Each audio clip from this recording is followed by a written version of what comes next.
শুভ দুপুর বন্ধুরা। প্রতিধ্বনি থেকে পড়ছি পরমাদ্য অখণ্ড মণ্ডলেশ্বর শ্রী শ্রী স্বামী সোপানন্ত পরমহংসদেবের উপদেশবাণী। আমাদের সংকল্প হওয়া প্রয়োজন। আমাদের প্রকৃত মানুষ হতে হবে। যে সর্বকর্ম কৌশল শরীর ভগবান আমাদের দিয়েছেন তাকে সর্বোত্তভাবে বীর্যবান ও বলীয়ান করে নিয়ে তাকে আমাদের আত্মার পবিত্র বাহনরূপে ব্যবহার করে আমরা চিত্ত উন্নতির মঙ্গলময় পথে অবিরাম অগ্রসর হব।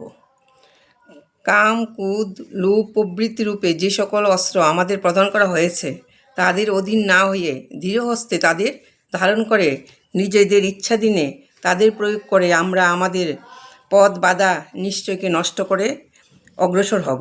হতাশও হব না, অলসও হব না। অতীন্দ্রিয় বিক্রমে দেহ অশ্বের উপরে বসে কেবলই তাকে সামনের দিকে চালিয়ে নিয়ে যাব। এই হবে আমাদের একমাত্র ব্রত। জয় গুরু, জয় গুরু।